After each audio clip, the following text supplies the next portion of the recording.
What's going on, guys? Thanks for tuning in to another episode of the Red and Gold Standard podcast. Tonight, got ahead of myself. My name is Zach Hernandez, and tonight I am joined by my co-host, Mike Andrews. Matt is busy. Unfortunately, he couldn't make it tonight, so we will have him here in spirit. But we got a great show planned for you guys this evening. Nonetheless, we'll be recapping the 49ers Saints game, which feels like an eternity ago at this point, but we haven't been able to get on a show since that game happened. And we'll be previewing the 49ers final preseason game, which is in like 48 hours versus the Las Vegas Raiders. I cannot believe the preseason is almost over. I was just telling Mike before we went live, we were counting down like the minutes a couple of months ago to the preseason starting, and we're almost done with it. So before we start the show, Mike, how you doing this evening? I am well. Just finished my bowling league. Had one of my best nights ever out there as far as like averages. I don't know if you guys are in leagues or not, but you bowl 3 games. This was my 3rd or 4th 600 series, which is like you average 200 a game every game. So I was out there doing my thing tonight. Felt good. I get close to it, but like 580s, 590s. I'm never really a 600 guy, so it was pretty cool. Had a good night, and we won all the points that we could get. We could go from 6th to 2nd place in one night. It's pretty incredible. Damn. We got to see. Yeah, we got to see how it goes. And this is for money too, so it was good placement. There you go. All right. So like I said, we're going to be recapping the 49ers Saints game. The 49ers get their first win of the preseason. There's only 3 games now, so it's not that big of a deal when there used to be 4.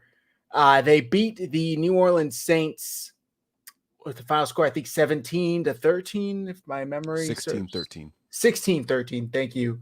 Mm-hmm. It was an entertaining game for the most part. Brock Purdy started, and that was about all on offense that did, minus a couple of linemen.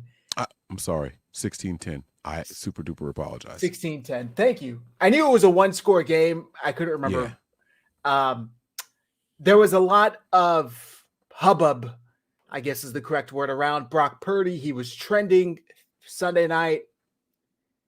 Maybe broadcasting preseason games nationally was a mistake because a lot of people that don't otherwise watch football are watching it. And what do you think a player looks like when he's out there without the rest of his starting offense? And he's only out there for 3 drives. I mean, Mike, what was with all of these other fans trying to jump on the opportunity to hate on Brock Purdy and call him a bum, say this is what happens when he doesn't have the Avengers around him? What's your take on this? I saw that exact tweet. That's funny. All right. So there's 2 sides to this for me. There's like the little angel on the shoulder, and there's the devil on the shoulder. You got to tell me which one you want me to go with, because like I could spin this both ways. Let's get it spicy. All right. So we're going to go with the devil on the shoulder first. I loved hearing it. This is exactly what I need to hear to drive down the market price for Brock Purdy, who's supposed to be getting this massive extension. I need everybody out there to say that he sucks and is completely codependent on his surrounding pieces. You listen to Brock Purdy, you listen to the Breece Hall interview that he did, and he was talking about his relationship with Brock Purdy and how Brock Purdy told him, I'm not the biggest, fastest, strongest, but as long as I have all the right pieces around me, I'll be able to win some games. All right, cool. So then that means that we shouldn't be paying you so much money that we can't afford all the other pieces around you. So that's where the spice comes from. I do think it was a massive overreaction. His first game since the Super Bowl, his first time being allowed to be hit. When you listen to him talk about whether or not he was going to even play tonight, he said that following the Tennessee game, while they were still in Tennessee, they came to him and asked him, hey, do you think you want to play next week? And he said yes. And his reason behind it was, I need to get my internal game clock sped up. He said that in practice, they're not allowed to hit me. There are some would-be sacks and hits and hurries that I kind of just get to stand through and still deliver the throws. He was like, but this would be good to recalibrate and get back on track. So he did it for all the right reasons, and those reasons came true because he held onto the ball a little too long sometimes, and you could see it. His play was more down than it was up, but nothing was like, oh my God, this guy is like a choke artist. He's not going to be good. So yeah. he played 3 series, and I think what kind of upset me the most was him trying too hard to make a play and taking a hit over it. Like, dude, it's August 19th or August 18th. This game doesn't mean shit. Like, what are you doing? You're out here taking a hit from Chase Young, who apparently lost some weight and got fast all of a sudden because he was slow as hell just 6 months ago. And now this dude can actually rush the passer and make Brock Purdy, who's pretty damn quick, speed up his running around. That bugged me. It's like, it's not worth it. Just throw the damn ball away. I watched JT O'Sullivan's breakdown of it, and the receivers were not helping him out at all. I mean, Brian Baldinger broke it up too, and it's like on one of the plays, I think the first play, Trent Taylor falls down. James Cowan gets shoved to the ground. Brandon Willis isn't listening to Brock Purdy literally point to him saying, hey, I'm scrambling, like it's a scramble drill. Yeah. Run back to me, get open, do something. And then Brandon Willis gets pushed out of bounds where he can't even catch the ball, even if Brock Purdy threw it to him. So I think he was rightfully upset. But that is a very good point, Mike, because some people were saying, did Kyle throw him out there to say, hey, don't forget how good you are without me making you good, so next year when it comes time to negotiate, don't pull any of this Brandon Ayuk shit and have us at the table for 4 months, okay? Like, let's keep it in perspective. So maybe. I like it. I didn't even think about, everyone's talking about the Avengers and the players that were missing. The other side to this is Kyle wasn't calling plays either. So you need all of this to work. Not just those guys, not just Ayuk, you know what I'm saying? Not just Trent Williams, not just Christian McCaffrey, not just George Kittle, not just Debo. You need me also. Yeah, so, the playbook inside and out, right? Better than any quarterback Kyle's probably had in this system on this team. But so what? All that knowledge isn't going to get you anything without me calling the shots and blah, blah, blah, blah, blah. So it was cool. I like it, man. Speaking of Kyle not calling the plays, after the first preseason game versus the Titans, he was asked, is that something you think you'll do again? What do you think the likelihood of that is happening again going forward? He said, he made it sound like absolutely not. I was so bored. I didn't know what to do. It was the most boring, 3 hours of my life. I got to throw a challenge flag. That was about it. And then 10 minutes into the game, we hear from the Fox broadcast, oh yeah, Clay Kubiak's calling the plays again. Did you make anything of that? Like, what do you think? Do you think Kyle's just trying to give him this experience, and then when the regular season starts, all right, fuck off, Clay, back to me? Or do you think he's going to maybe ask him for his input in real game scenarios come September? What's your take on this? Yeah, it's interesting. Kyle's never going to show his whole hand, and so that's why, like, who are you gaming in preseason? I don't think they care about who's calling the plays in preseason, right?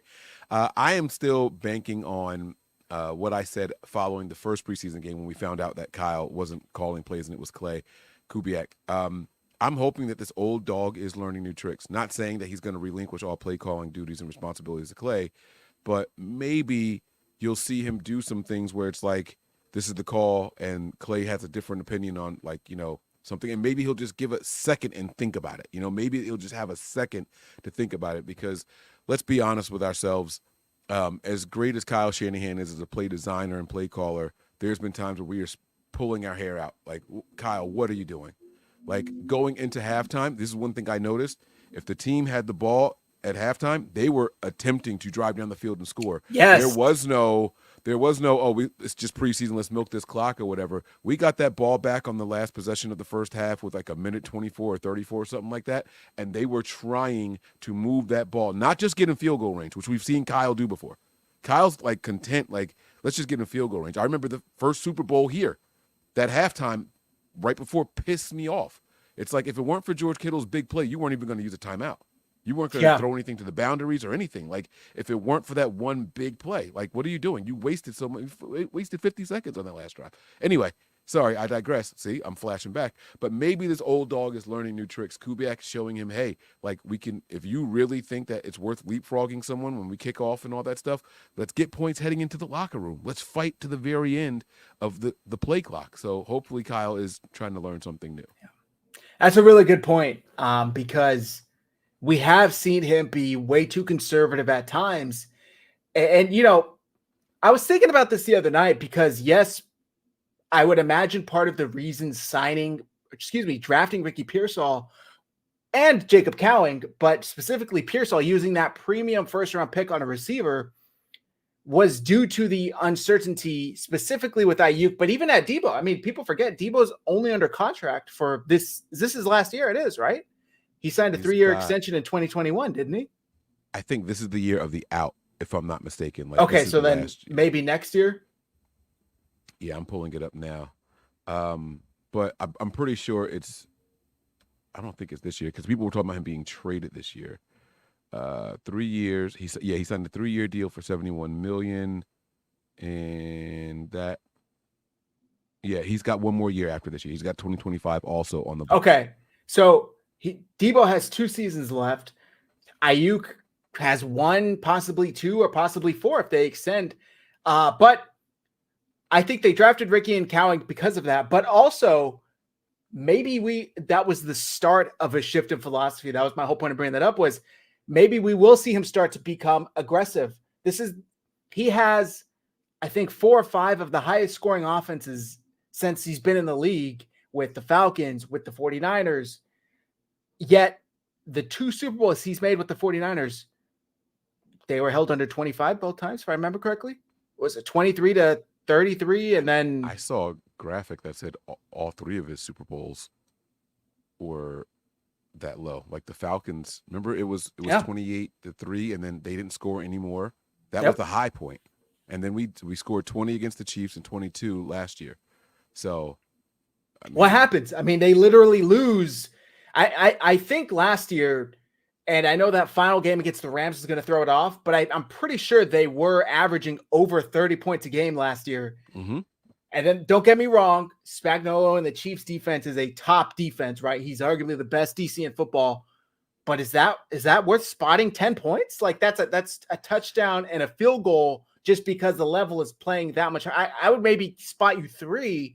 We're talking taking 10 points off. So I'm hoping that was the spark to change his philosophy and say, I cannot relax and rely so much on my defense, my pass rush to get home.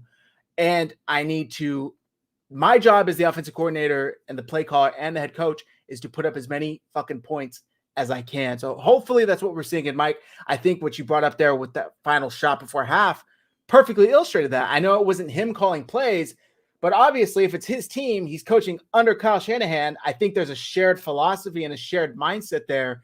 And maybe Kubiak was trying to tell Kyle, we could do this. Like, this is something we could do in real game scenario. And look, they got a touchdown out of it. They got the ball with under a minute left. And I'm trying to think if they had scored up until that point. Had they even scored up until that point? Yeah, there was a field goal, maybe. We had 2 field goals.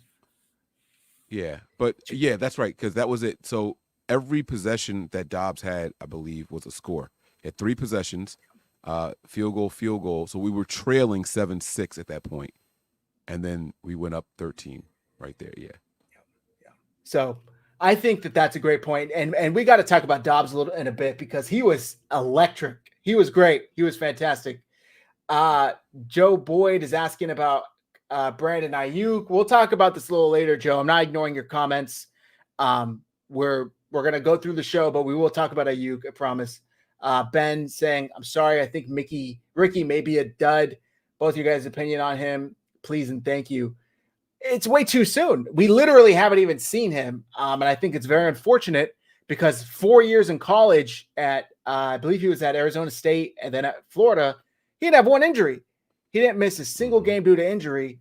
This dude's come into the NFL, and in the 4 months since, he has 2, you could call it 3 because he has the same injury twice with the shoulder, 3 injuries that have kept him out of basically all of OTAs and practice. And now the preseason, because it just came out that he's not going to be playing Friday and he's not practicing all week. So I don't really know what to make of it, but I don't think he's a bust. I think that's way too soon to say. we actually need to see him hit the field first. What's your take on this, Mike? Yeah, no, I completely agree with you. Bust is reserved for people who have tried to play and can't hack it at this level. Being injured doesn't equate to a bust. You can call him a disappointment. I'm disappointed he hasn't been able to contribute in any facet. I'm disappointed he hasn't been able to practice. But let's be honest. I mean, he's under control for the next 5 years. I'm not going to base it off of 2 preseason games where he probably would have only played a couple of reps anyway. And call him a bust. So I'd rather him heal up instead of rushing out there and getting injured. And it sounds like everything that I've heard, they're kind of holding him back, not the other way around. They're saying that it's a shoulder thing. He's got the shoulder brace on, but he wants to go out there, and they're like, no, guys, chill, take it easy. We want you to be healthy because when we need you, we're going to need you. So yeah. I prefer the precaution in preseason. If this was playoff time or something like that, or we were down 3 receivers and he's got like, oh, I got this little tweak in my no, come on, man, like, let's go, we need you. Like, that's different. Yeah, that's what I also think. Kyle Shanahan, every time he's asked about it, he's been very adamant. We just don't want this to become a reoccurring problem. And to be honest, I think he's got a little PTSD from Deebo's shoulder injury. Deebo had that injury in Cleveland, and he basically battled it throughout the year. And I'm pretty sure it was the same shoulder that he got hit in when they played Green Bay in the playoffs, and then that knocked him out of that game. So I think maybe he's just like, you know what? I know how finicky this can be. Let's just play it safe. None of these games mean anything. We can have a chance to show our younger receivers. I do think he's kind of pissed off because it gave him maybe some leverage. It cost him some leverage with the Ayuk negotiations where he can't say, hey, I have a first-round pick out there that just had 100 yards in his first preseason game. He had 70 yards in the second. The kid looks great. That is no longer an option, so he has to go to the negotiating table with what he does have, but maybe it's not the worst thing. And Joe Boyd, I'm disagreeing with you. This is not the worst offseason ever. There was a season where Jim Harbaugh left and like 25 Niners retired, okay? And his team plunged straight into obscurity. We're in a good spot. I think Trent Williams will be back soon. I think Ayuk will be extended. Then if you want to argue over whether or not that cost the team maybe a couple games to start the year because maybe they weren't in tip-top shape, maybe they weren't on the same page, I get that. I would be on the same page with you there. I just don't think that that's that big of a deal to be the worst offseason ever for the 49ers. So let's go back to this Saints game. Sorry, did you have something to say, Mike? No, I was just going to agree with you on everything that you said. And if they were trying to use these rookie or the receiving core as leverage against Ayuk, if anything, Ayuk's money just went up after watching these preseason games. I'm not trying to be funny at all, but like even the veterans on this team and Danny Gray and Ronnie Bell and all these guys, like it is it is it's just something, man. It didn't work out in their favor at all if that was the cards they were trying to play. But again, old dog learning new tricks. You talked about running Deebo out there when maybe you didn't have to or whatever, and then you're going to learn, like, hey, listen, maybe it wasn't even like a negative thing with Deebo, like, oh, should we play him or should we not play him? It's like, all right, I got this injury, but I feel healthy enough to go out there and play. He says it. He re-injures the injury, re-injures the shoulder in the postseason. Can you still see me? Am I moving on your screen? Okay. No. Oh, there he goes. I don't know why it's doing that. But he re-injures the shoulder when he said that he was fine to play. So now you got another receiver in your ear saying the same thing. It's like, all right, this sounds familiar. Here's deja vu. You're gonna sit your ass out. Like this, we got bigger plans here. So, yeah. By the way, I know it's hard as fans because we're so focused on our team that we don't really put into perspective what other. I'm just gonna say the Vikings have had about as tough of an offseason as anybody. I mean, for crying out loud, they literally lost a player. He died. Like a rookie DB died in a car accident. Their rookie quarterback is out for the year with meniscus surgery. Like they have gone through some tough couple months. So just put it in perspective. We got 2 players with contract negotiations and 1 player with a minor shoulder that the 49ers are babying. I'm fine with that. Kyrie Jackson, exactly. RIP. Okay, back to this game. You spoke about Josh Dobbs. What did you think of his game? And do you think it was enough to maybe earn him that QB2 spot. Last time we talked, Mike, both of us said there really wasn't a movement as far as Allen or Dobbs. What did you think after Sunday night? Yeah, I think Dobbs kind of edged out Brandon Allen. I still think that Allen operates well in the structure of the offense, but what Dobbs showed us is if things are breaking down, if players are dropping passes and all that, I can do a little bit more with the ball. I think he's got a little bit more zip on his passes. I didn't think that after the first game. I think he's got a little bit more zip on his passes, maybe the velocity, than what Brandon Allen has. So I like that a lot. And I'm not going to lie to you, man. I even think Mordecai looked pretty decent out there. I know we're on Dobbs right now, but Brandon Allen is an afterthought in my mind right now. So I was actually very happy with Dobbs. And it's not that, it was he blew out Brandon Allen or anything like that. I just think that he could fill in well if we needed someone to come in for a game or two in this system. I think he would be okay. Yeah. I mean, and clearly he has the knowledge to do it. We saw him last year come in, and I mean, he was great with the Cardinals. I went to that Niners Cardinals games last year where he gave the Niners a good run for their money. I mean, I don't know if you guys remember, he was balling out, and then he gets traded to Minnesota after Kirk goes down. Starts a handful of games for them. He was good. He was a solid QB. He started the year with Cleveland. People don't remember that. And then when Kyler wasn't going to be healthy, the Cardinals traded for him. He finished the game as the 49ers not only leading passer, but leading rusher as well. Yeah. He finished 12 for 21 with 133 yards, which is pretty good considering he only played about a quarter and a half. And then he finished the game for 3 carries, 25 yards, and that rushing touchdown right before halftime. I think I was taken back a bit by his speed. I didn't think that he had that gear still. And there was a play where he was scrambling. He probably ran about 50 yards east and west to get the first down. It was really impressive. And seeing him be able to elude the defenders that were in the backfield already, and I was certain we're going to catch up to him. It was impressive. Yeah. He definitely has that extra game to his game. So there's this thing that Purdy does that kind of drives me crazy. He was doing it as a rookie where he would turn his back to the line and try to spin out to his left. I know it looks like I'm pointing to my right, but it's inverted. So he spins out to the left and then tries to make a play. Dobbs did the same thing in this game. And I was like, oh my God. And I thought he was going to run right into the defender. But when he spun that way, he turned his head even further and saw the defender. So he took an extra step and went around the defender. I was very, very impressed with that scrambling ability. And it was, by the way, it was nothing that the tackle did wrong in that moment. He could have stepped up, but he had already had his back turned. And obviously the tackle that's defending the defender, he couldn't see which way Dobbs was going. So he just had to do his job at that point. And Dobbs took an extra step, got around the defender. And like you said, that 10-yard run that he had, he ran a total of 50-plus yards. I mean, he ran all the way to one sideline and went all the way back around and went up the left side to get the first down. So it was pretty cool to see. I was very impressed with that. Yeah. So Dobbs definitely took a step up for QB2 for both of us. Maybe he solidified it. Maybe he didn't. We'll see Friday what happens. But I think the kind of talking point on offense after Sunday night had to have been Jacob Cowing, right? Am I right? Was that who stood out for you on offense after watching the game? He finished 3 receptions, 51 yards, or 4 receptions, 51 yards, including that beautiful sideline catch right before half. What are your thoughts on Cowing?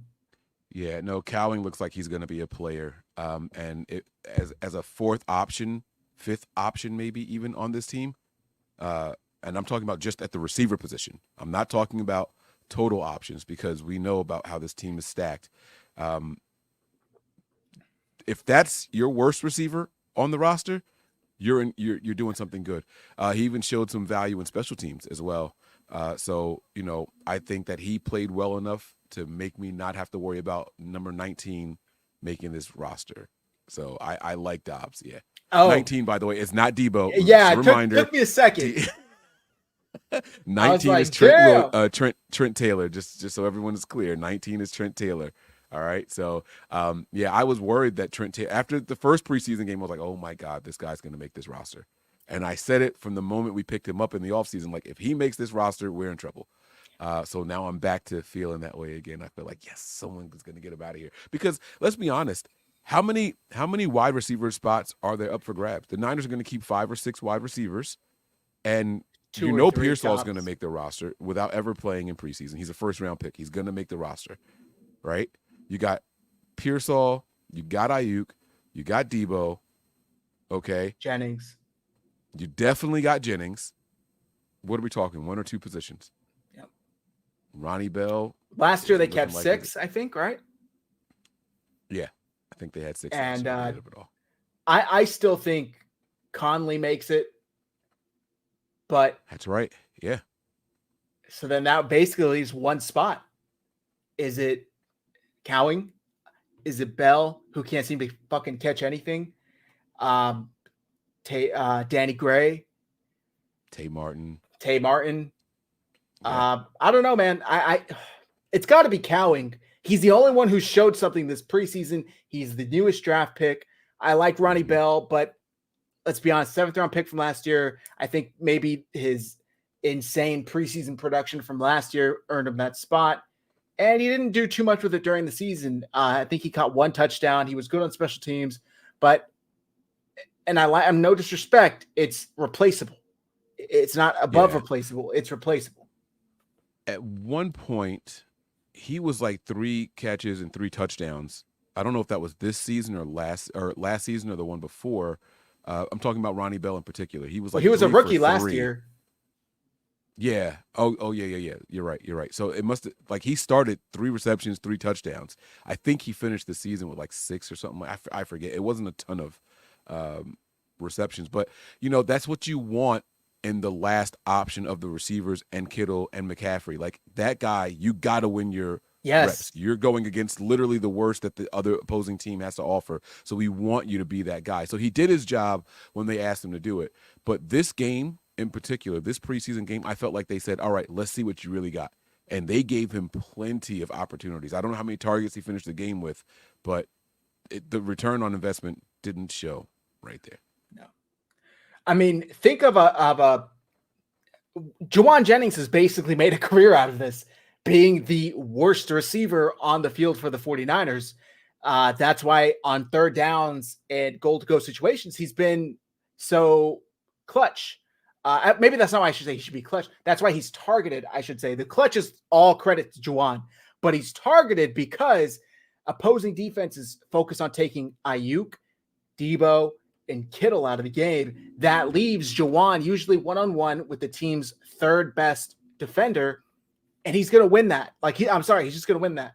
So that's what you're saying. Imagine having receivers below him that are just as good, if not worse, or if not better, good luck. Good luck. And that's why we fell in love with the Trent Taylors in the first place, right? Trent Taylor was the big 3rd down conversion guy. He wasn't going to be the yak guy or anything like that.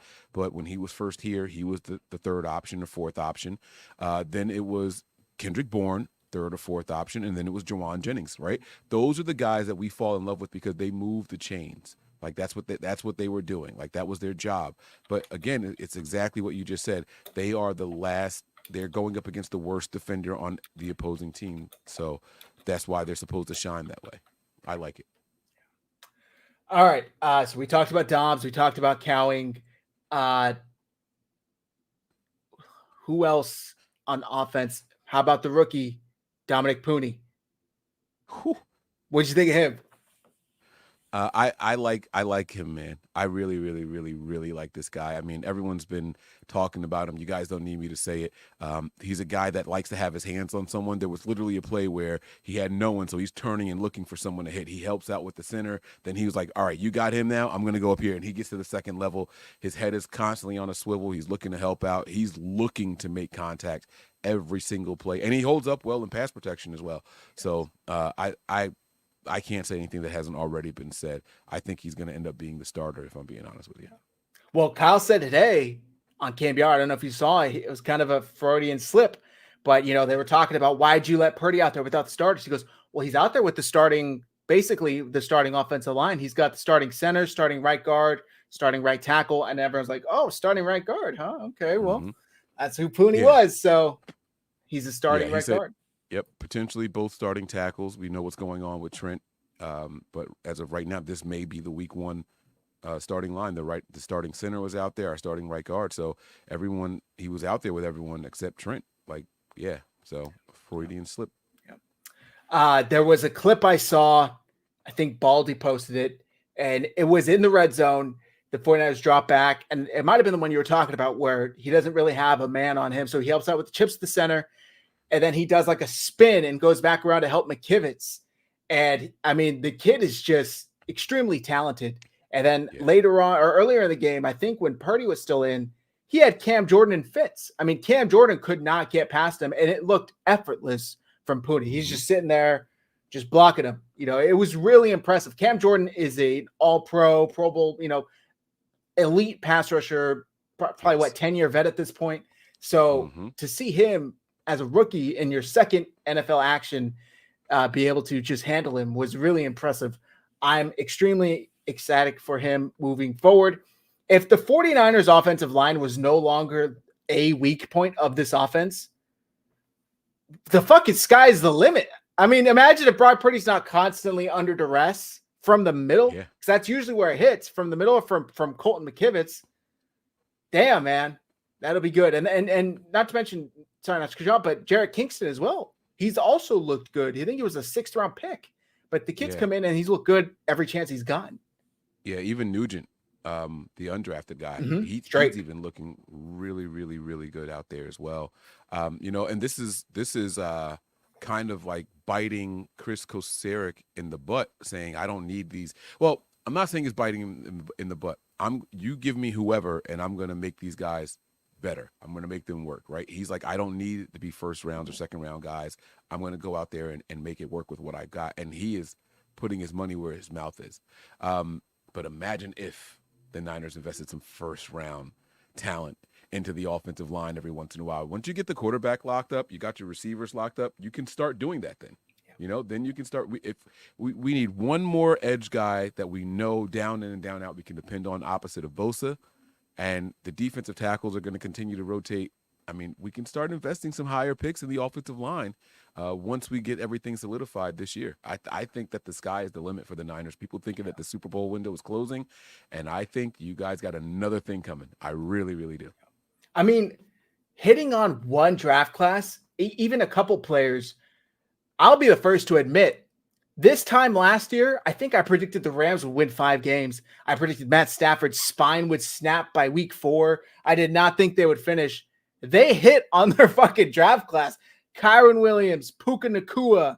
I think they had a DB that hit on really hard. And that just prolonged their playoff window by a couple of years in and of itself. Now, who knows what's going to happen because Stafford, redid his contract, and I think he's a free agent after this year now. But regardless, if the 49ers hit on 3 or 4 picks, if they find starters in this draft class in 3 or 4 picks, that is just going to do so much that they desperately need to bring their median age down of their roster because they're the oldest in the NFL right now. And that would do exactly that. And again, we haven't even seen their first round pick.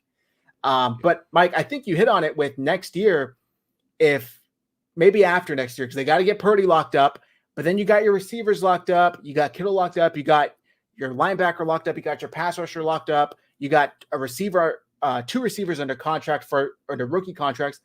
We might see a first round left tackle because Trent's not going to play that much longer, even though I know he wants that contract modification right now. I can't see him playing more than 2 to 3 more years. So maybe we'll see a first round pick on a tackle to replace Trent. Yeah. It'd be nice. And the oldest roster is indeed a thing, but we got to understand also we drafted the oldest rookie class too. Right. It's by design. Yes. Right. Exactly. They don't want to get these guys who don't have their adult strength yet. They don't want to have to worry about strengthening these guys necessarily. Now we can just come in here and focus on just technique, regardless of what the position is. route running for the receivers, blocking for the offensive linemen. You know what I mean? These guys have their speed. These guys have their power. All right, let's only focus on technique and getting better at what it is we're asking you to do in our system. I think that it was probably a really good thing, if we're being honest. So I'm not worried about the age of these guys. It's all about football years now. Right. That's what I'm worried about. All right. Steve says oldest roster by like months, 26.2 versus 27. It makes a difference. That's all I'm saying. It does make a difference. And it's not like it's 26.9 versus, it's still 0.8 of a year on average. It's almost a whole year. Yeah, it's almost a whole year. Let's see. Raphael, how do you feel about Drake Jackson? He's ever going to have now, my guy, Joe, that's a bust. I think Joe was the one who said that Ricky might be a bust. I'm sorry. I love Drake. I was rooting for him. I was championing him last year. I just don't think he'll see it. I mean, that he had the injury that a lot of players don't come back from. And he just had to have surgery on it again. So while I'm with you on he might be a bust, I'm super curious to know if this season will count as an accrued season or does he revert back to the Niners on another year? Because you have to play a certain amount to accrue seasons. I don't know how it works for injuries. And that's a good question. I've tried looking it up, and it's just too much minutia to get through the fine print. I mean, I'm sure someone out there knows. We need Jay. Is it Jay from Over the Cap or Jason Hurley? Jason, we need him to advise on this. Okay. Yeah. Last positive, and then we'll get into some negatives for the game. How about fucking Presley Harvin, the punter? That dude was pinning the Saints in their own 10-yard line every single punt. Effortlessly, too. And this wasn't like someone standing on the goal line and batting the ball back. No. Either. The ball was bouncing at the 3, and the defender's like, oh, I'm letting this one go over my head. I got my heels on the 10. It's going to go into the end zone. Look at the trajectory. But he had this backwards spin on these punts where the ball would either go backwards or straight up in the air and allowing the unit to get down there. Oh, man, beautiful. The only issue with him is that he's not consistent. He'll have a stretch of phenomenal games. I was talking to, her name is D Love Sports. Mm-hmm. She's a Steelers fan. And I was talking to her about it, and she was like, yeah, like this guy, like he'll have plenty of times where he looks phenomenal, like the best punter in the entire NFL. And then there's other times like, dude, you shanked 3 punts this game. Like you can't leave a game and average 20 yards a punt. Like we might as well just went for it on 4th down. So he just doesn't stay consistent. I think it helped in this game in particular that Mitch Wisnowski dressed and was active and playing. So it's kind of like, all right, like this guy is here if you fuck up. And so it's like, all right, let me go ahead and show them what I can really do. It allowed him to really focus and hone it in. You know what I'm saying? So, and that was also something I didn't understand. Why was Mitch Wisnowski holding in this game? I still don't understand it. Like I forget what injury. Doesn't he have like a knee injury or an ankle injury or something? It's some kind of leg. It's something in his lower extremities, but I don't know what the injury is. So, dare I say the 49ers might be able to get like a 6th-round pick for him? Maybe. I don't know. Harvin's look good. I think there's a good amount of teams that would be happy to have him. All right, so let me ask you this really quick. I know you want to get to the negatives. You're talking about potentially trading Harvin. What about Dobbs? If someone came to you and said, I thought you were going to say Dobbs, trade Mitch. No. I'm not going to do the punter controversy right now. I'm not going to do that yet.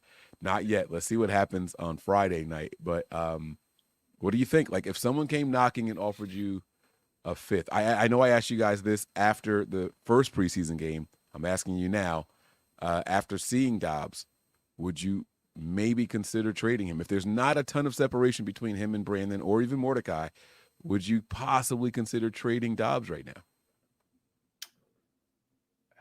For 5th? It's funny because I think the first time you asked me that, I think I said I would trade him for 7th. I thought you said a bag of Lay's. So something like that. Something like that. I would be tempted. My only concern, and I'm knocking on wood as I'm saying this, is last year was the first year we saw Kyle Shanahan not have quarterback injuries in 4 years. Oh God. So hopefully, I wouldn't want them to trade Dobbs and then Purdy have to miss a game or two, and now you're at Brandon Allen or Tanner Mordecai, who could be good, but it's a much larger unknown than Josh Dobbs is. So I see Dion says nothing less than a fourth for Dobbs. Maybe. I'd say maybe. I would definitely consider it. Would you for a fifth? Yes. And I'd be calling the Minnesota Vikings. You guys had them last year. You guys are relying on the Red Rocket. I think, well, no, that was Andy Dalton. What do they call? Does Sam Darnold have a nickname? It's the Red Rifle, bro. Oh, shit. What did I call? The Red Rocket. Oh, wait. Is that what they call the dog's pink thing when you get happy? Is that what the Red Rocket? Oh, my bad. He's not a dick. I did not mean. Oh, maybe that is Sam Darnold's nickname. I don't know. But oh, my bad. I did not mean to do Red Rifle. You're absolutely right. It's 100%. I'm turning red while I'm laughing. Oh, that was good. That was good. Okay. But yeah, so I mean, I just think that it might be something that they could have. Like we got a whole other preseason game, and God forbid another quarterback goes down somewhere, people would be calling about Dobbs. He is that veteran that teams want as the backup now. He's becoming the new Gardner Minshew, or the new, what was the dude's name with the beard? Buffalo, and he played everywhere. Fitzpatrick. Yeah, like he's becoming the new Fitzpatrick. So I like it. It's good for the Niners, that's for sure. Yeah, for sure. Okay, negatives. Well, I noticed you didn't talk about the defense. So, I mean, is this going to be one of the negatives? No. There were good things on the defense. I was just trying to keep it brief. But let's talk about the defense. I think Mustafa looked good again for the second straight week. I think Renardo Green looked a lot better. Last week, he looked kind of shaky, maybe a little slow at times. He wasn't as sticky. This week, he was great. He was sticky. He was matching up with Chris Olave, and he was running step for step. I saw a couple pass breakups, one on the sideline. I was really impressed with Green. Trying to think for defense, who else stood out to me? A lot of people were high on Darrell Luter Jr. He looked good. He had a couple of whiffs. Yeah. But he looked better than I've used to seeing him. I'll say that much. I take it you didn't really like what we saw. It was, like he had this big PBU in the end zone, but it was just his body in the way. Like he didn't get a hand up or anything like that. I don't know if the ball hit his helmet or the back of his jersey or whatever. He just happened to not get a pass interference call. Like, and what worried me about that was, if the receiver just turned and ran towards him because it was an underthrown pass, it's a flag, because he never turned around. He didn't play the ball or anything like that. It would have been a flag. So while people are saying, this is an argument that Wayne and I got into while discussing it. He's like, Mike, it was a PBU. Like, what do you want him to do? I said, I want him to play on the ball. If the receiver just turned around and like put his arms and made contact with him, they get the ball on the one.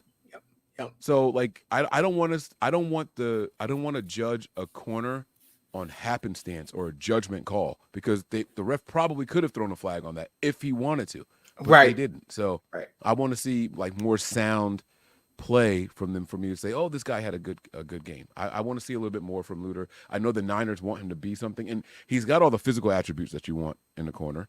I just want to see him do it consistently. That's all. We have a bit of a surprise here. Our guy Matt is here. Surprise, motherfuckers. Oh, let's go. What's up, baby? Listen, the Padres were getting blown out, so I had to get out of there. When you say blown out, baseball blown out is like down by 3, right? It was at the point that we left, it was 10-0. Oh, holy okay. Yeah. That's football scores. Okay. And my daughter was getting a little upset, so we were like, all right, we're gonna leave. But I figured I'd join you guys for a little while. I got another show at 8:30, but I'm in here to talk about some 49ers football. What'd we cover so far? Where we at? This is funny because we asking Matt to jump in during the negative segment. Cool. All right. Purdy trash. No, I'm just kidding. No. Purdy didn't have a lot to work with. I'm sure the narrative hogs out there are going to have a field day with it. I'm sure they have been. Yep. I don't really give a shit about that. My biggest problem is the depth on this team looks like it's not very good, particularly at wide receiver. Like, they need to get Brandon Ayuk in the building, like right now, like yesterday, because none of those other guys look like they can separate. Pearsall being injured is not very good. I'd like to see Cowing with like the starters this week. I'd like to see Cowing out there against a real NFL defense. Does he actually look good, or is this like a byproduct of, oh, you're playing against like third string cornerbacks, like that's why you went off? Elsewhere, man, some of that O-line is caca. Like, legit, you got to get Trent Williams back in the building.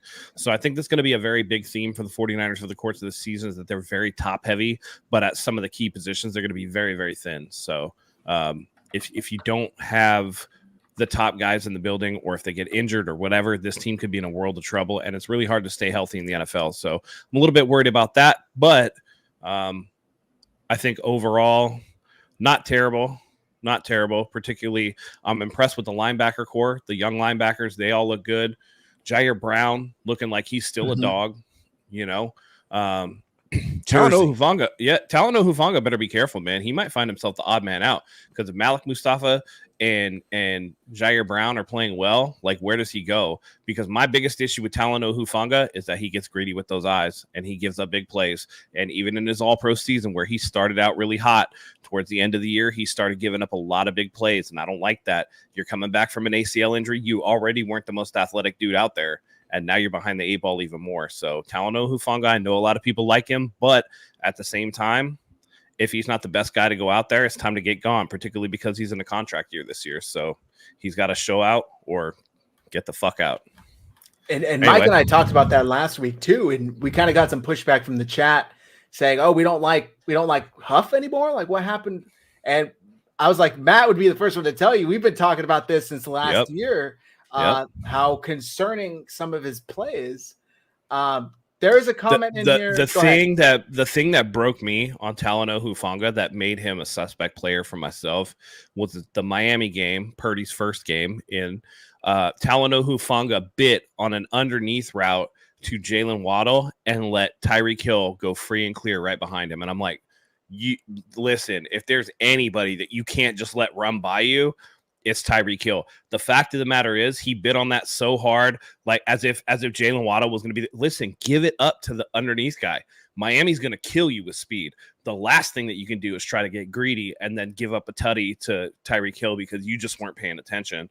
That was where I was just like, I don't know if I really like this dude.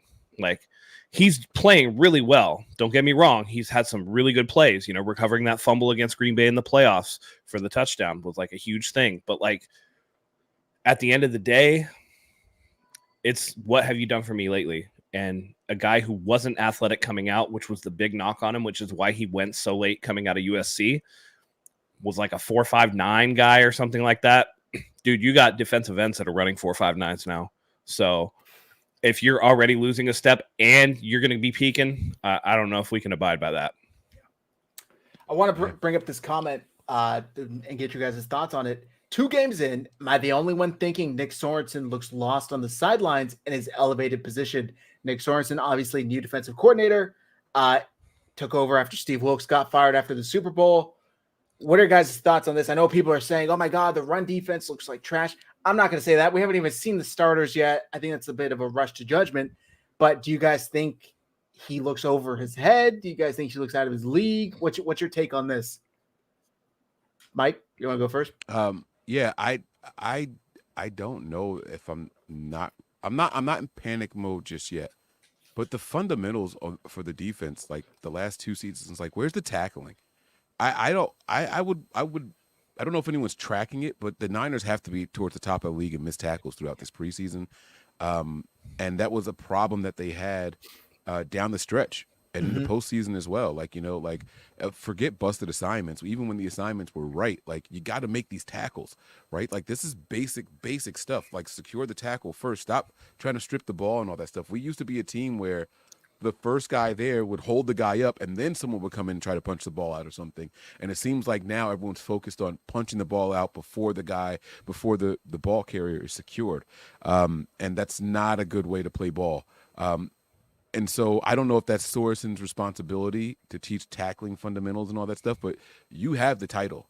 And when the defense fails for whatever the reason is, whether it be coverage, whether it be tackling and assignments and all that, like you are going to get the microscope thrown on you. And the last thing we want is to see Kyle Shanahan in the postseason worrying about defensive play calls and how the defense is performing, because we saw how that has a negative effect in the Super Bowl. 100%. Go ahead, Matt. I definitely think it's something to keep an eye on in the early season. I hesitate to do too much hand-wringing over Sorensen just because, again, preseason through 2 weeks, who's really scheming up anything? And the fact of the matter is, like you talked about, we really haven't seen a lot of the starters. So in terms of missed tackles and things like that, some of the guys that have stood out to me, not missing tackles, Jair Brown, one of the starters, right? You think about somebody like, we did see a missed tackle from Winters, who's like looking like he's going to be coming on. But again, young guy, a lot of the bad players are going to be missing tackles. And I think that's just, again, we're talking about guys that are trying to play for a roster spot or maybe even a practice squad spot or auditioning for another team or whatever. These are not exactly the who's who of the NFL.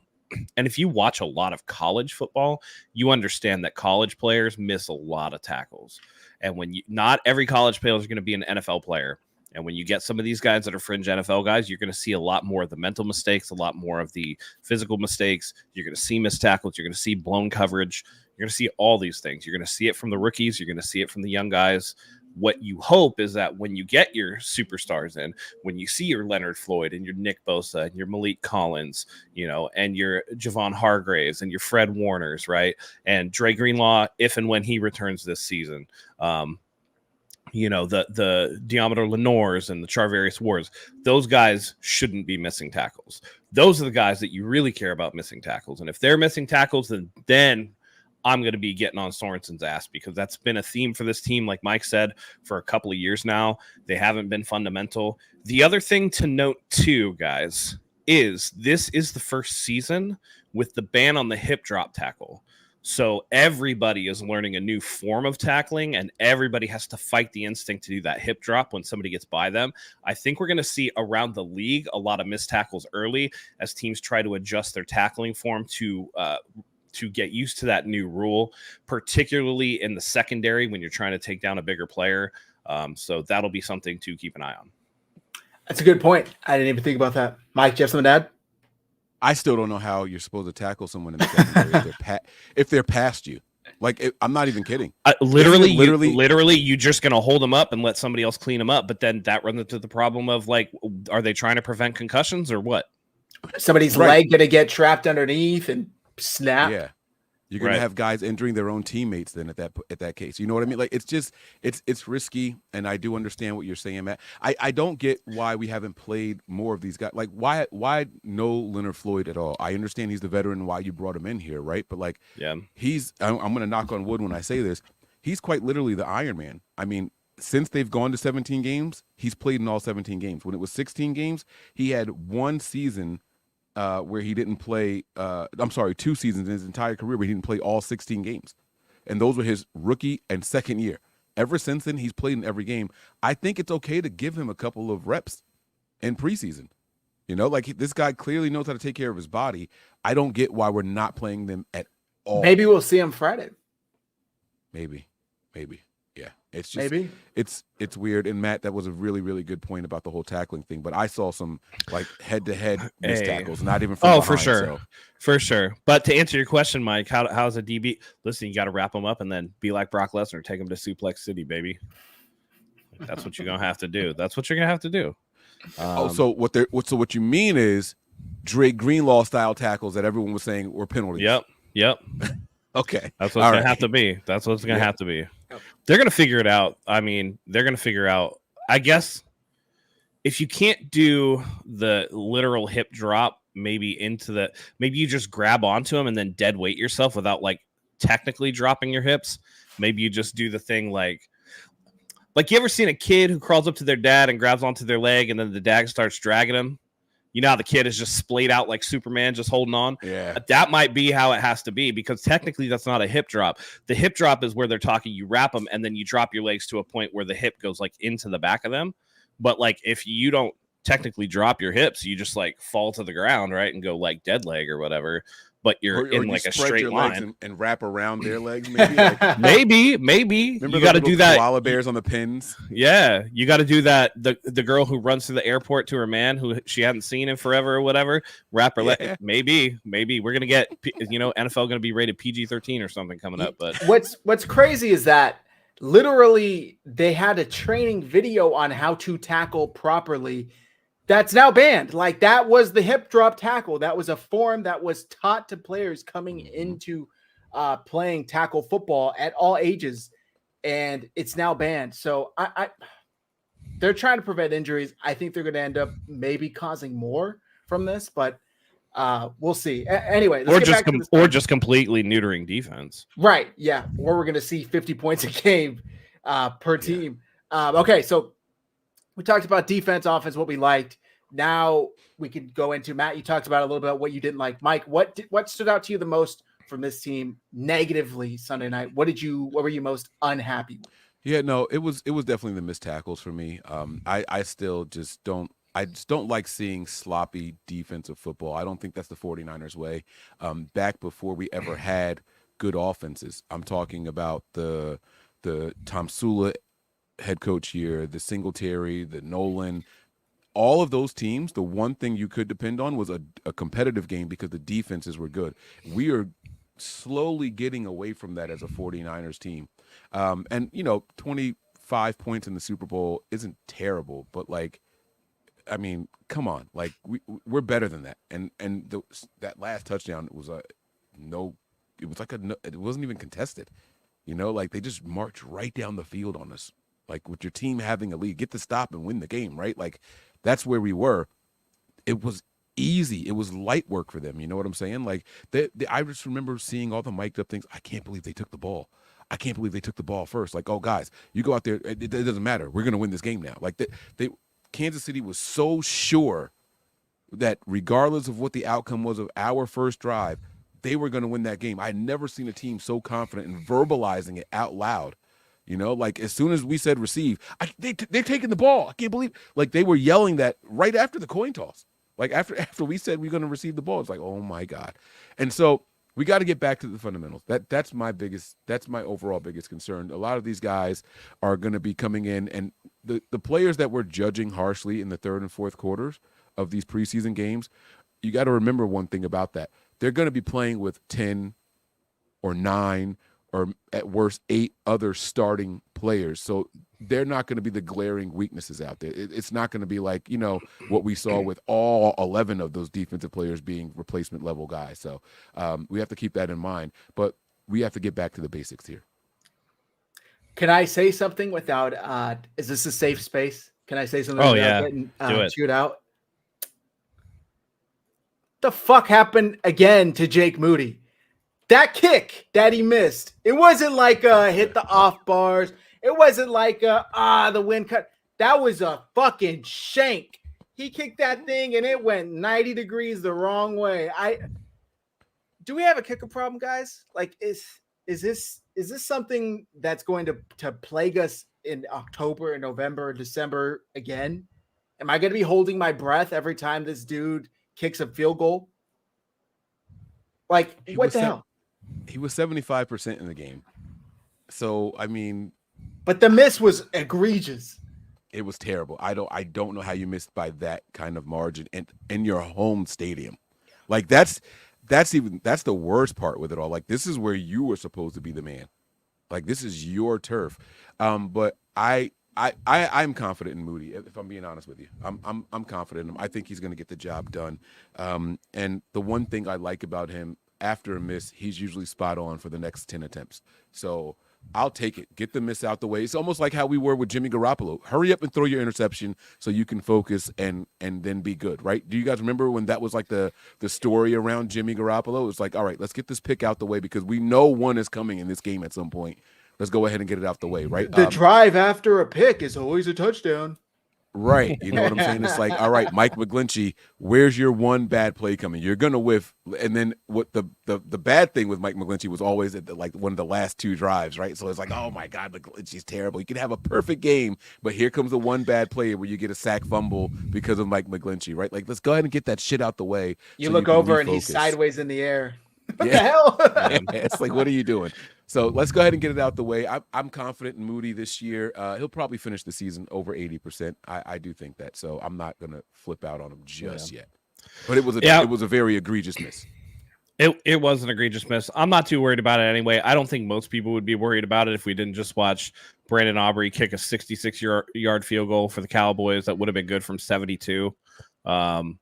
Like he hit 66 and not, when Justin Tucker set the record, it like barely like went over. I think it hit the crossbar and went over, right? Like, dude, Aubrey hit this thing and it hit the net. Like, it went all the way through and hit the net. Like, so Next Gen Stats said it would have been good from 72, which is insane. I think maybe that's the future of kicking right there, is that we're gonna hit 60-yarders become the new 50-yarders. But yeah, I don't know, man. Every kicker's gonna have some really bad misses. Justin Tucker, every year, for whatever reason, inexplicably will miss like an extra point or two,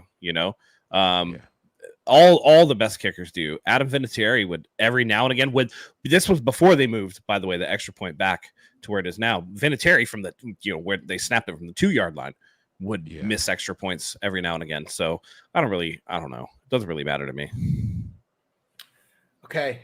Any other negatives from this game, or shall we move on? No, but I will say that the biggest improvement this game was special teams, without a doubt, in my opinion. Oh, I do have a negative for you guys. The run game. Yes. Oh, it's bad. Where the fuck is the rushing attack? Like I said, Dobbs finished as the leading rusher with 25 yards. What? Yep. You had a guy who had a long of 12 and finished like 12 of 12 or something like that. Like, hold on, I gotta find it. It was Schrader. But these are a lot of scrubs though, man. Like, Mason was out with injury. Obviously, Christian McCaffrey didn't play. Garendo is not playing or practicing right now. So you got undrafted rookie Cody Schrader out there, and I don't care if he led the Big 12 in yards or whatever the fuck it was. Like, it doesn't really matter, right? Like, he's not an NFL guy. He was undrafted. So you got a whole lot of nothing along with a whole lot of nothing. My biggest negative, Mike, when you talk about where's the running game, why the fuck did they play Brock Purdy? What was the point of that? It feels to me like they kind of hung his ass out to dry a little bit. You know what I mean? Like, it was Brock Purdy and like the Arena League team against the Saints, like actual defensive starters. Right. And the Saints, I think, were 8th in total defense last year. Like, why are you doing that to your quarterback, dude? Like, that's crazy to me. Yeah, no, we did go over that, and that was a decision that Brock Purdy made. Actually, it was. He said that they asked him in Tennessee, do you want to play? And he said, yes, I need to get my game clock sped up. He said, in practice, they're not allowed to hit. They're not allowed to tackle me. And I wanted to get – and it looked like what he said. Once I heard his explanation for why – once I heard his explanation for why he wanted to be out there, he made that decision, not Kyle, not the team or anything. He said, I told them I want to be out there so I can get my game clock sped up. So, I mean, even that was worth it once it's all said and done. And – like Zach can tell you what the Kyle quote was, but it's basically our starting offensive line minus Trent Williams. So it was, there you go. Yeah. AKA Dominic Pooney is the starting right guard for the 49ers. Yes. We were just mad that he took the hit in a preseason game trying to extend the play. It's not worth it. Just if you're going to play in the preseason, just throw the fucking ball away. Did you guys see the QB school thing on Brock Purdy's week 2 preseason? Yeah. I find it super funny that JT O'Sullivan's biggest nitpick was the fact that Purdy ran out of bounds for a sack rather than just like tossing it. And I kind of get it, but it's just like that kind of puts you in that position or that mindset of like, yeah, this is the preseason. He's just out there trying to get a little bit of timing. And even with that play, if the person he's talking to, who was Willis, listened to what the fuck he was saying. Yeah.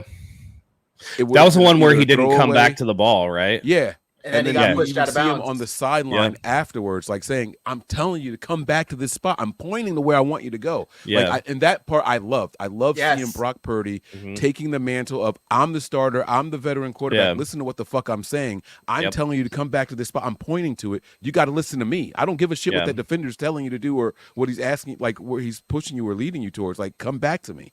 So I Yeah. like that. Even that negative, I thought had a positive spin on it. All right, fellas, I got to get out of here. I just wanted to pop in and join you real quick. I got another show coming up. It's all about video games and shit. So you guys are interested, I'll give you guys a link. You guys can come watch afterwards. But Go check it out, guys. Yeah, Post the link in the chat before you leave, man. Yeah, I'll post it as soon as I go. So I think I got to start it. I don't know. I'm new to this running these things. Zach usually does this, so I'll figure it out as I go, All right. I guess. But good luck. Hopefully, much better showing from the 49ers all the way around on Friday. It is the dress rehearsal, so we'll see. But thanks, fellas. Thanks for letting me pop in. I'll see you guys next time. All right. Have a good night. All right. So let's move on to this. Let me change the view back to Friday. Previewing the 49ers' last preseason game versus the Las Vegas Raiders. Like Matt said, it's a dress rehearsal. Kyle said most of the starters are going to play. What are you looking forward to? What are you keeping an eye on the most? What are you evaluating the closest? Yeah. I'm going to go right back to the run game. I am very intrigued to see which back starts this game. Apparently, Elijah Mitchell's back at practice. Isaac Orindo is back, who we also haven't seen, another drafted player, a rookie. You got Matt Breida, who I thought this is the Matt Breida I was expecting. I don't know why I was expecting him in the first preseason game to look that way, because he had just signed less than 48 hours before that, right? My thing was like, oh, he knows the system. He's going to come in. He's 29 years old. He's his physical prime. He's going to come in and be able to play, but he's still got to learn the ins and outs of your offensive line and all that stuff. So I kind of held him to a standard a little too high. Not that he was great or anything like that in this last game, but he was significantly better than he was in the first one. I want to see who they run out there as the starters for this game, and I want to see an improvement in the run game. I want to see better blocking up front for these guys. That is going to be my sole focus, I think, on this game. For me, obviously, Purdy. What rhythm are you going to have? Because I get it. Purdy did not look good in 3 drives. You could blame it on the receivers that, they weren't doing much. But literally the first play that Dobbs comes in, he hits, I think, Cowing or Martin across the middle and the offense started picking up right then. So I think it just had to do with he doesn't have that many reps, and he's not in a rhythm with those receivers. So I want to see what we'll see Friday from him. The running game, that was a really good one. Who's gonna start? I tweeted after the game, call me crazy, but I would be totally fine with Matt Breida making this roster. I think he has a speed element that the 49ers don't have right now. Now, I'm told Guerendo has that. We haven't seen it. There was a chat in here that I am sorry I didn't save to bring up later, but with Breida looking good, Mason, looking like running back 2, Guerendo being the rookie, and obviously you guys see Mike, is Elijah Mitchell on the outside looking in? It's at 11:08. It was by Ronnie Montoya. And it's possible. It is possible. I know that I'll put it to you like this.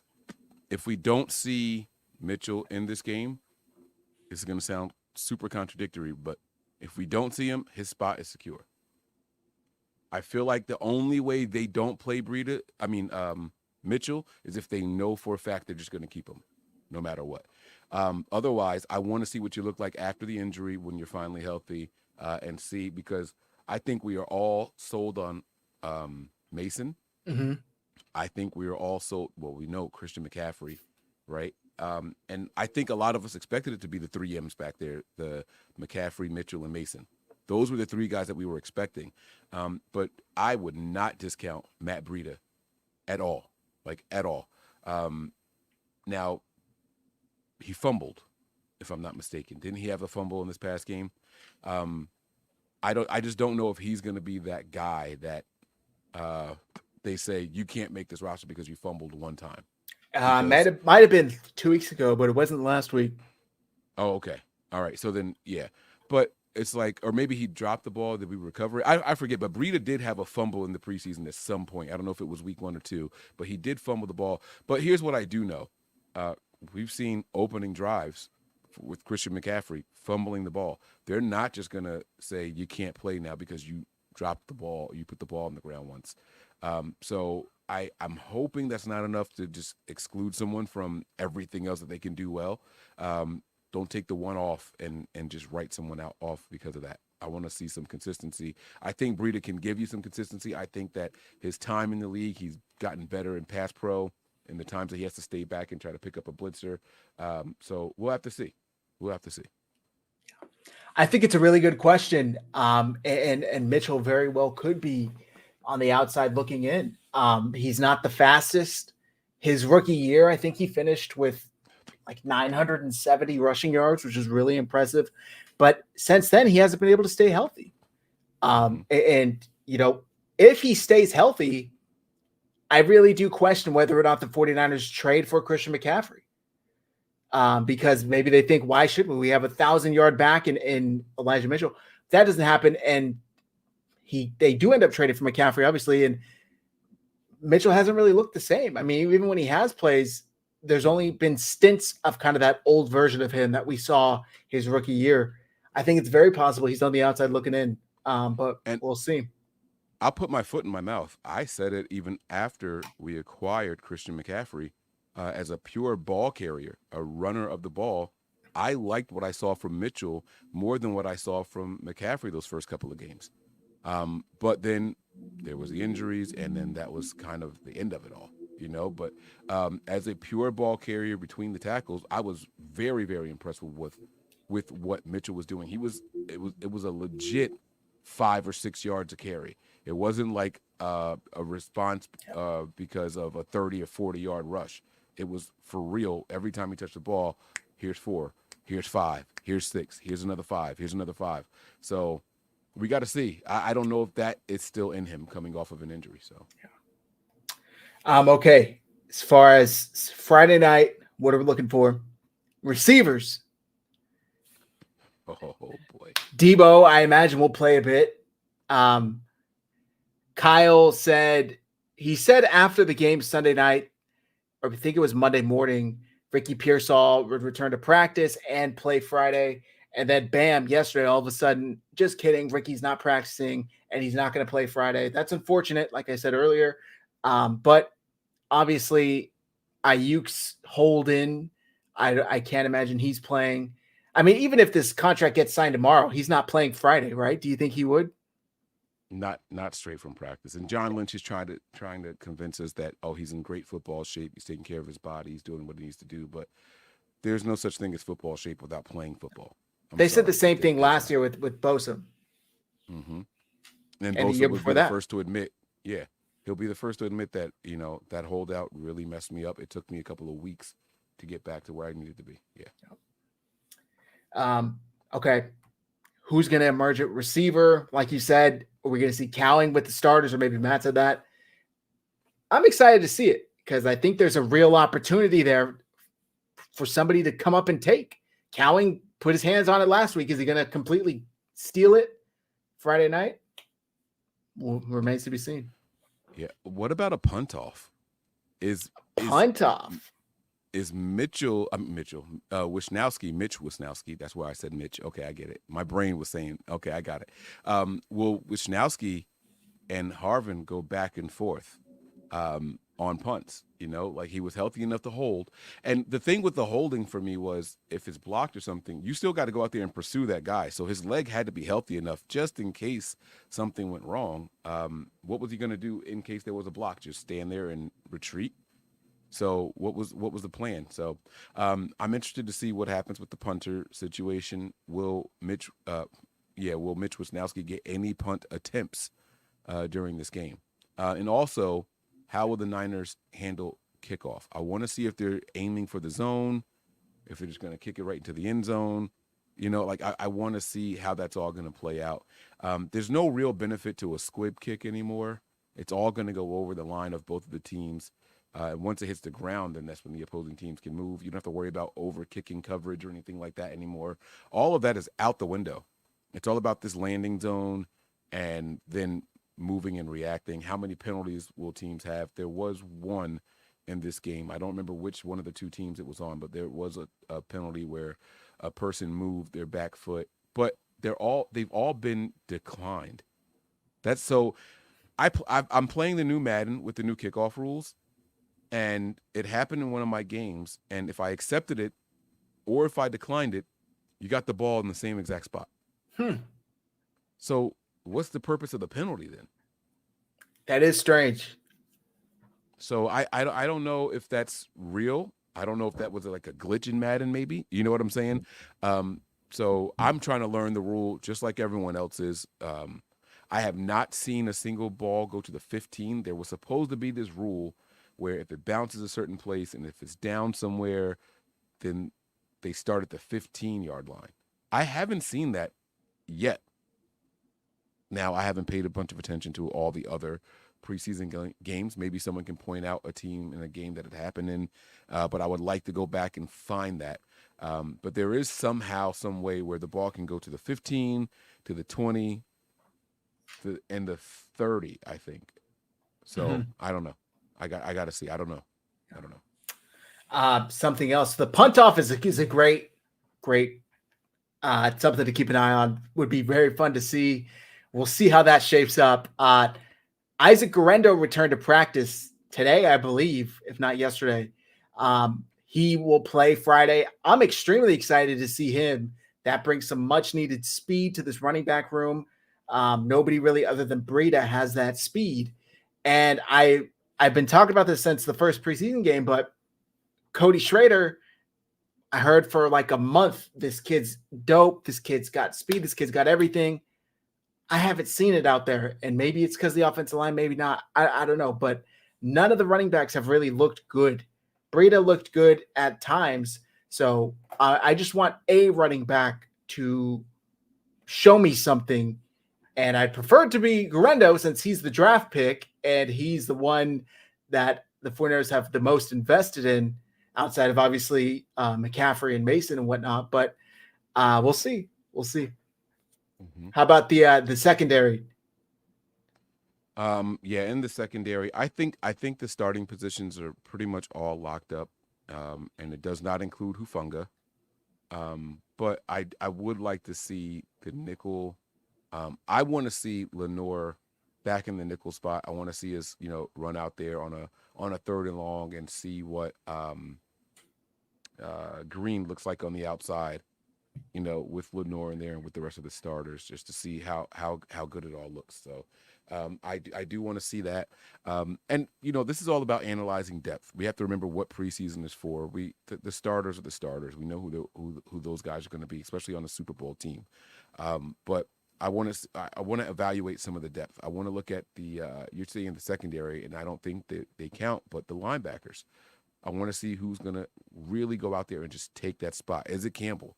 Campbell had a pretty solid game. He looked good this past week. DFF is up and down all the time. You know what I mean? There's guys out there. Winters, like who's going to go out there and put their stamp down? Like, hey, there is no Greenlaw right now. I'm him. I want to know who that's going to be. Do you know who it is right now? Like who's penciled in to be the guy starting next to Fred Warner? It's got to be Campbell. Yeah. Do you disagree?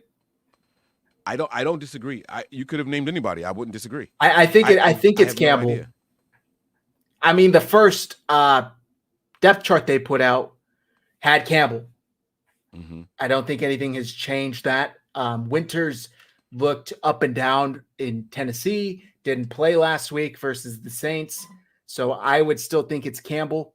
I think he's got that veteran leg up over DFF or D Winters. And to be honest, I think DFF might be on the outside looking in. I don't know if Flanagan Fowles makes this roster. Not the first person I heard say that. Yeah, we'll see. I mean, is it Jalen Graham? Jalen Graham has looked good. Curtis Robinson, he looks great. He looks really good. He might start for all I know next to Fred. So every time he makes a play, I'm like, who is that? Because he changed numbers, right? Didn't he change numbers? He did. I'm pretty sure. I think he used to be 47. I would have to pull it up, but I'm like, who was that? Oh shit, is that who that was? Is that Graham? Like, so pulling it up right now. Not Graham. Robinson. Yeah, Yeah, is that Curtis Robinson? Like, so I have to like keep my eye on that because that is definitely He something used to that I be need to pay more attention 59 and to. now he's 36. Yeah, and 36 sounds like a DB number to me. Yes. Yes. So Curtis Robinson, I'm excited to see more from. I think he's looked good. Secondary, definitely keeping an eye on. Will Mustafa continue and Green continue to improve? And then quarterback, if the starters play a full half, does that mean Dobbs, Allen, and Mordecai got to split 2 quarters? I mean, how does that? They're probably only going to see maybe at max 2 of those 3, right? I don't think this is going to be treated as the standard dress rehearsal. The old third game, when they had 4 preseason games, the starters would play the first half and sometimes even the opening drive of the third quarter. We might just see these guys play the entire first quarter. We didn't see that last week. They might play the entire first quarter. It was 3 drives, and they were quick drives, by the way. It was 2 3-and-outs, and then there was another one that had 1 first down in there, maybe 2, and then that was it. So we might see them play the whole first quarter if they're quick like that. But we have to see. Kyle might be happy with the starters going out there with just one long, sustained drive and say, all right, that's it. I don't care if it was 7 or 8 plays. It was a long drive, and then we're done. So you never quite know how it's going to be. But the running backs are definitely going to be fun to look at because we're going to see new faces out there. Tight ends, how about, are we going to see Saubert take that tight end 2 spot? No. Cam Latu's actually caught some passes. That's the guy. You think so? That's the guy. Yes, absolutely. I think it's Cam Latu's job to lose right now. That's how I feel. I know I'm alone in that, and I've hitched my wagon to it. I'm sticking with it until I'm wrong, man. Cam Latu, tight end 2. Okay. All right. I like it. I'm high on Cam Latu, and I thought he looked good. And then I hop on Twitter, and I see people talking about how he's going to get cut. Cam Latu isn't doing good. I'm like, this is the best he's looked. I don't know what people are talking about. He literally has not looked better than right now with the 49ers. I think he's got speed. He's got good hands. And I think it's finally coming together for him because I know he's had a bit of butter hands. Yeah, Kenny 49ers. He was 5 for 7, 42 yards. He would be nice. I think 2 tight end sets with Latu and Kittle would be nice. Mm-hmm. Yeah, I agree. Coaching. I want a tight end that can catch passes. I don't want one that can just block. Like enough of the blocking tight ends. Like you know what I'm saying? I want to see more. So agreed. Coaching, where we're going to see Kubiak call the offense again, and will Sorensen look a little more comfortable? And also, I'm just going to say it, 49ers return to Vegas, where they lost the Super Bowl. So maybe there's some mental aspect going there since February. Return. Yes. All right. We'll have to see. We'll have to see how it plays out, man. It's going to be a fun game. It's going to be a late game. I think even for you guys on the East Coast, it's at 7 p.m. Yeah. Yeah, 10 o'clock start time for us over here on the East Coast. Game won't be over until 1. Thank God. I don't know why I thought this game was on Sunday for some reason, man. I was like, man, they're gonna kill me when I have to go to work. Like I got to do an overreaction show. I'm gonna be done at 3 o'clock in the morning. Like I was ready to call out on Monday, but thank God it's on Friday. So we'll see how it goes, man. We'll see how it goes. Yeah, we'll see. I also want to see how the pass rushers look. Is Nick Bosa going to play? And if he does, who's opposite of him? Are they going to put Floyd out there? If Nick Bosa plays, does that mean Floyd has to play? I would hope so. I mean, if Bosa plays, what the fuck are you not playing for? You know, like you're not veteran or, you know, you're not a better player than Bosa. So if he's playing, it's almost like, are you hurt? Right. So then that means we might also see guys that I've been looking, Lyle Collins, Hargrave. Like we haven't seen any of these guys. Like these are like really big names who are supposed to be solid contributors. Give them a series, man, because then they're off for a week and then football's back. Like it's like we got to be careful here. I want to see these guys. Like let's go out there and do something. And don't forget, guys, there was no joint practice. I know a lot of people are trying to make it more than what it is. And it's not that I'm doing that, but I want to see these guys against someone else before the season gets here. That's the only thing that I want. You know, like I want to see them practice. I want to know that they've gone up against somebody that's not on their own team, that they know the tendencies of since the Super Bowl. Think about that. Like, that's the last time these guys played against someone else, and none of them have started. It's risky business if you don't play them. All right. I have a chat pack question for you here, Mike, and then we will wrap up tonight's show. Okay. By the way, after this, guys, go watch Matt live with his Pixel Playground podcast. It is a video game podcast. I am putting the link in the chat since Matt lied and said he would come back and post it, and he didn't.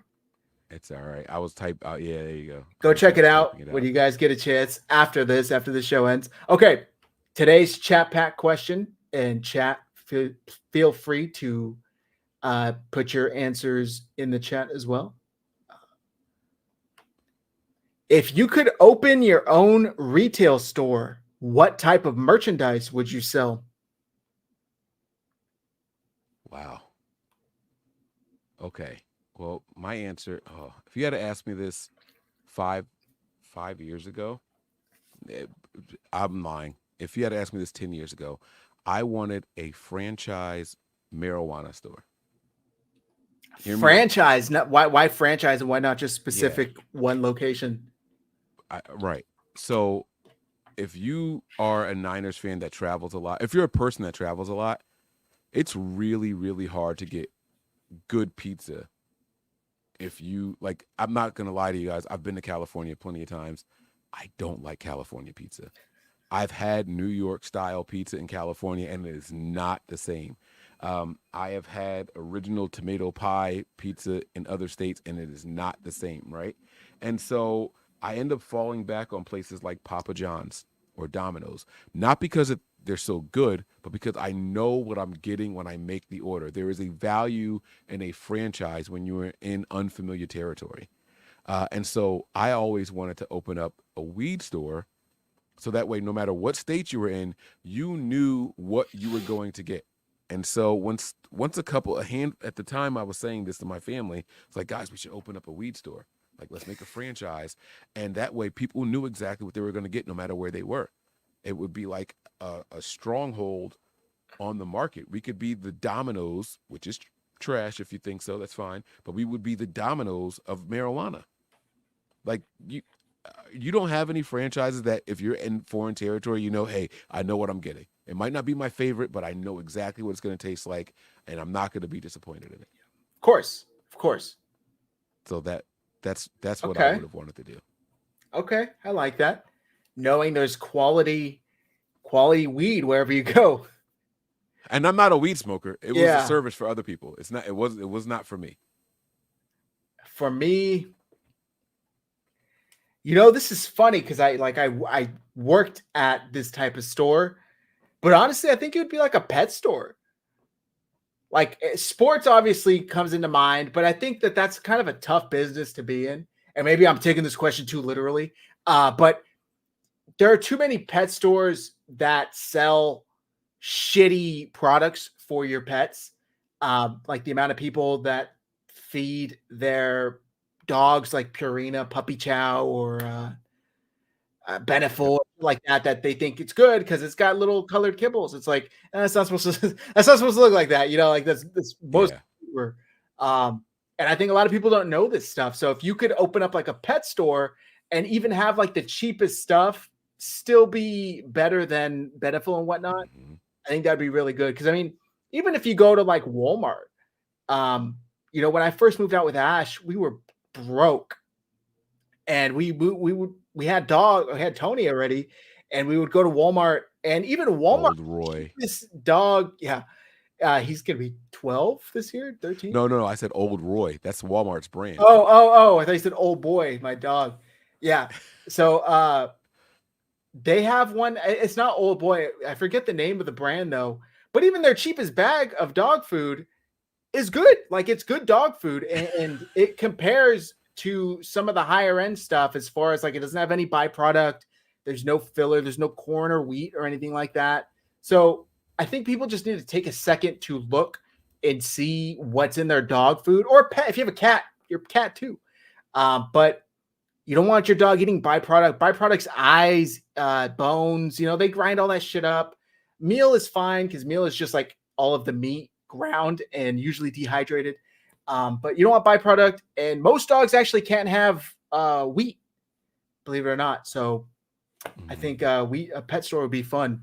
It'd be a lot of fun. And if you have a pet, please just do like an hour's worth of research on pet nutrition. Yep. You would learn so much what your dog should and shouldn't have, and your dog will thank you for it in the long run. Also, if your dog gets old, you got a bigger dog, start giving them some glucosamine. Helps with the joints, helps with the back, helps with the knees, so they won't be in pain as they get older. That's my rant. That was something that we had a long time of adjusting to once we went to the English Mastiff. It was, you need grain in food. Don't look for grain free. It was like some dogs need it. Right. Yeah. And so they were saying like you said, the bigger dogs, like they need the grain in stuff. It's kind of the opposite of what you hear from most dogs and all that stuff. So it was pretty cool. I swear Walmart's brand was Old Roy. And I'm looking at their website right now and I don't recognize any of this stuff. That tells you. So now I go to, they have these things out here called Tractor Supply. I don't know if they're out there. Yeah, we have them. Oh, you okay, yeah. So now I go to Tractor Supply and I buy my dog food. I see Old Roy. Oh, it is there? Yeah. I don't even see. They have cans at least. But they used to sell like the big bags of the Old Roy. Okay. And so. Sorry, go ahead. No, I was just gonna say, like I had like high energy dogs. I had terriers and things like that. So the Old Roy, like the protein ones were like the ones that everyone say like this is what you got to get for your dog. I never. Right.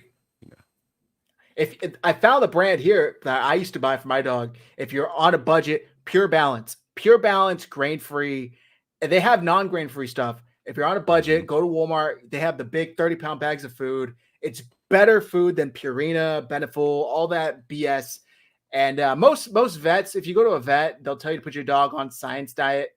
It's not the best, and you're paying way too much for it. So just do a little bit of research. That's all I'm saying. I love dogs. I love animals. That's my 2 cents. All right, Mike, let the folks know where to find you. I'm sure they already know. Let them know the season's here, baby. We got one more preseason game, and then we're back to the regular season. So you're not going to want to miss a thing of Nothing But Niners. Yeah, guys, head on over to the Patreon. So shout out to everyone who is here right now watching already from the Nothing But Niners channel. You guys better subscribe to the 49ers Hive channel. I'm telling you guys, you aren't going to miss it. I'm not always on with these guys. We don't always dual stream. So make sure you guys subscribe to their page as well. You're going to get the same quality content. You guys didn't get a Matt rant tonight because he was in and out. But I promise you don't want to miss those things. So head on over to their channel as well. The Red and Gold Standard Podcast is what they call it, but it's the 49ers Hive page. Also, for mine, you guys are already here, so thank you very much. But head on over to that one down there underneath Zach, patreon.com/NB9ERS. And my dad's watching. He wanted me to bring up Caesars as well. If your dog likes Caesars, go get them some Caesars food. Do they make dry food, or is it only the little? I think they only make the can, like the little loaf. No. Actually, I'm wrong. I have seen dry food from them. It's usually a smaller bag, though. Oh, okay. My dog loves wet food, so we give it to him as a treat. Like we'll give him a whole bowl of dry food, and I'll just pour it right on top. And then what I do is after I open the can and get the dog food out, I'll rinse it out with like some warm water, like get the gravy out and pour it on top. He devours this thing. And like, he looks at me like, where's my next bowl? Like, no, relax. Yeah. Like, you just ate 2 pounds of dog food. Like sit there and chill out, man. Like, come on. Dude. So we have 2 dogs. We have a Dachshund Terrier mix, Humphrey. And then we got Tony. He's a pug pit mix. And Humphrey, we got him. My brother's dog had puppies. We weren't intending on having another dog. We ended up getting him for like, till they could find a home. He never left, and he had really bad stomach problems. And Ashley one time was like, well, let's try that refrigerated dog food, since that's supposed to be really good for picky eaters. And he was throwing up like 3-4 times a day, dude. And we ended up, it's a side story. We ended up finding out he ate like his body's weight worth of cotton in a toy, and he threw that up one night, and it was like literally like this big, and he's like 12 pounds. So it was a lot.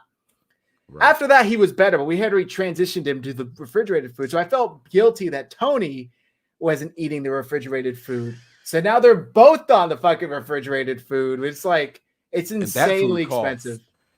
And see, like, it's so rough with me because, like, I feel bad when the dog's bowls are empty and they're staring at me, looking at me, right? But like with the wet foods, they devour it so quickly. So it's like, do I just keep giving it to them? Like, that's why I haven't ever tried the refrigerated food, because anything that's not crunchy, my dogs love. Yep. Anything that's not crunchy, they're like, oh, I want it. Even when we bought dry food, there was an Old Roy one that had these like white pieces of, I don't know what it was, but like it was softer than the rest of the food mixed into it, right? Uh-huh. And I had a dog that would literally pick through and find Yes. those pieces and leave the bowl of the other dog food there for a day and a half. Like, I'm not eating this until you give me some more. And I'm like, no, you're going to eat that. So I'm so afraid to like try the wet food because I think my dog would just swallow it in 2 minutes and then the bowl's going to be empty. And I'm going to be like, all right, I got to give him some more. Yeah. Like, I feel bad. So I'm so afraid to do it because of how I would feel looking at him. Yeah. My dog, Tony, is the most food obsessed dog ever. I mean, the minute we wake up in the morning, he gets fed twice a day, right? In the morning and the evening. The minute we wake up, he knows. He'll literally like herd you into the kitchen. And then as soon as we get home, or if it's a weekend, he'll literally be sleeping. And then once 5 o'clock hits, he just like gets up and he'll just be sitting there staring at you. He's like, how do you know what time it is, dude? And the noises this dude makes, you think he's like a howling monkey or something waiting for his food. It's insane. I got to send you a video when I feed him tomorrow because the noises he makes every time. It's like, yeah, it's a shame. Great. That's great. All right, that's gonna do it for the show, guys. We got a little sidetracked there with the pets, but that's all right. We all love our pets. 49ers, Raiders, last preseason game this Friday evening. I think we're gonna be live afterwards. It's gonna be late Friday. I would assume Sunday. I don't know though. Don't quote me on that. We got to talk to Matt, see when he's free. He might work. So we will be announcing the details on X. Follow us. Both of our handles are on the screen. Also follow the podcast at RGS Pod. Follow Nothing But Niners. NB9ERS. Is that your handle on X? Oh, no. It's Nothing But, and then the number 9. There you go. ERS. So Nothing But Niners, but the 9 instead of it being spelled all the way out. Go follow us so you guys don't miss a thing. Thank you, everybody, for tuning in tonight. We appreciate you here. Matt's not here to sign us off, so I'll do my best. Go 49ers. What does he say? Above all else, stay faithful. Take care.